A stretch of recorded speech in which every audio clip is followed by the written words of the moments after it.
What is the cash crop that I'm going to suggest for a new farmer? That was the question I asked, and here is the answer. This is the one.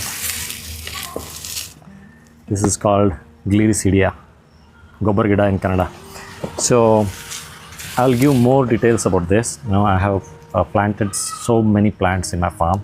I have made lots of videos about Gobbar Gida or Gliricidia in my Kannada channel. ಕನ್ನಡದಲ್ಲಿ ನಿಮಗೆ ಮಾಹಿತಿ ಬೇಕಂದರೆ ನನ್ನ ಬಯೋದಲ್ಲಿ link ಇದೆ, ನೀವು ಹೋಗಿ ನೋಡಬಹುದು. This particular plant, why it is so important for a new farmer or any farmer is it stores lots of nitrogen in its leaves, okay, the highest.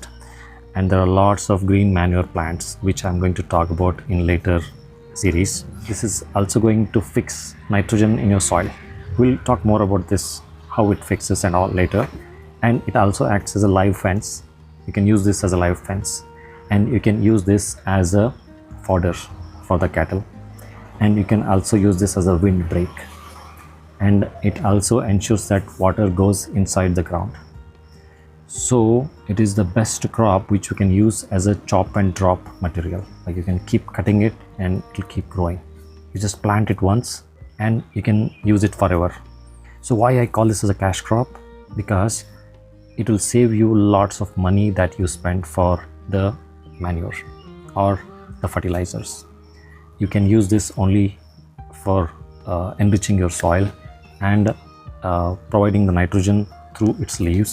And also very important use is you can use this as a mulch, which is so important when you're going to do natural farming. There are so many things I have to talk about this plant, and this is for the new farmers. If you already know about this plant, that's great, because many of you could guess it. I'm very glad.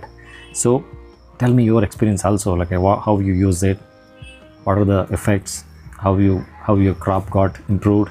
Because adding this to your land is going to help your other plants, right? Like maybe you have, let's say example, biggest cash crop is arecanut, right? If it provides enough food for arecanut, right, and you spend less for the fertilizers and you get good yield, and that's the profit, right? You get better yield and you spend less. So that's why I call this as a cash crop. I call this as Kalpavruksha also in Kannada.